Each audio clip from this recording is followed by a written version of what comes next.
Assalamualaikum warahmatullahi wabarakatuh. Salam sejahtera bagi kita semua. Sebelumnya, perkenalkan nama saya Torkis Pangidoan dari kelas B Jerman.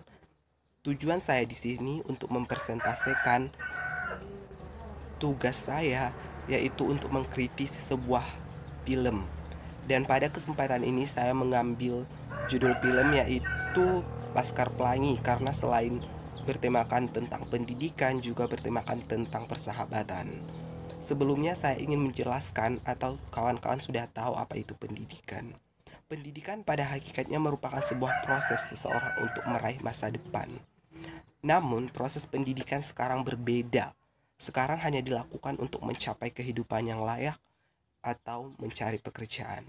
Kualitas individu hanya ditunjukkan dengan selembar ijazah. Akibatnya sering muncul filosofi yang mengatakan dengan selembar ijazah kita dapat meraih sesuatu atau meraih segalanya. Terima kasih.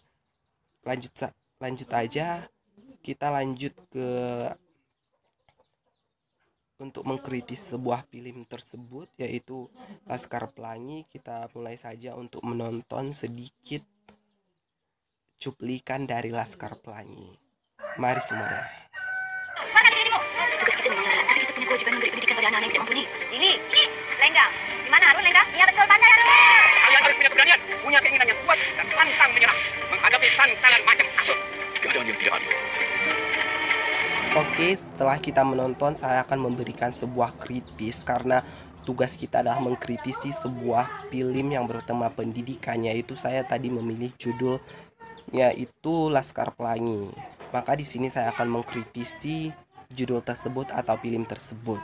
Yang pertama, menurut saya otonomi pendidikan yang belum dilaksanakan sepenuhnya itu sangat terlihat dari film tersebut.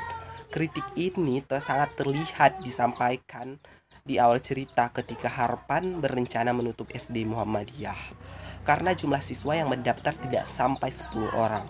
Sesuai dengan aturan yang disampaikan pemerintah Sumatera Selatan saat itu, namun saat kemudian Harun datang untuk bersekolah di SD ini, sehingga jumlah siswa yang mendaftar genap 10 orang.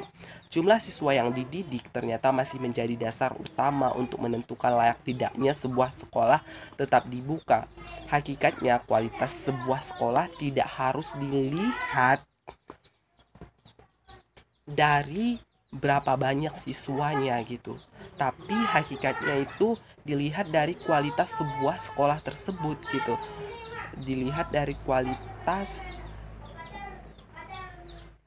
siswa-siswa yang bersekolah di sekolah tersebut gitu. Oke, selanjutnya yang kedua dari film tersebut, eksklusivitas fungsi sekolah. Sekolah cenderung menjadi eksklusif, terutama sekolah favorit yang mahal. Sekolah favorit hanya dapat dinikmati oleh segelintir orang dari golongan atas.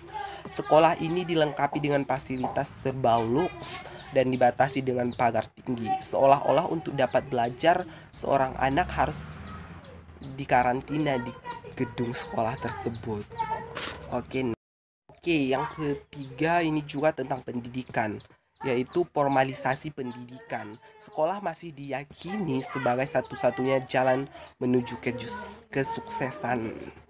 Ijazah dan gelar masih menjadi simbol-simbol yang ingin diraih oleh anggota masyarakat, sehingga tidak heran apabila banyak dijumpai anggota masyarakat sehingga yang berupaya mendapatkan simbol-simbol tersebut dengan cara instan demi meraih kesuksesan. Lanjut, yang keempat, ini juga tentang pendidikan karena ini tugas kita adalah mengkritisi sebuah film yang bertema pendidikan. Pendidikan formal yang meningkatkan hakikat pendidikan itu sendiri. Sektor pendidikan lebih banyak memfokuskan pada sisi kuantitas untuk mengukur keberhasilan atau kualitas seseorang siswa. Kualitas ini lebih ditunjukkan melalui nilai hasil ujian dalam rapor. Pendidikan juga hanya dimaknai sebagai jalan untuk mencari pekerjaan yang layak dan mengejar status sosial. Yang terakhir, yang kelima, kritis saya yaitu dikotomi sekolah favorit dan tidak favorit. Dikotomi ini telah memunculkan komersialisasi pendidikan.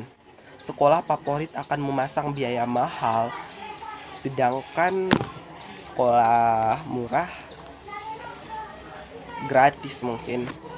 Sekolah favorit akan memasang biaya mahal kepada calon siswanya dengan menawarkan berbagai fasilitas luks seperti tempat mewah gitu, tempat tidur yang mewah, fasilitas belajar yang wow gitu dan lain-lain. Selanjutnya saya akan memberikan beberapa saran dari film tersebut.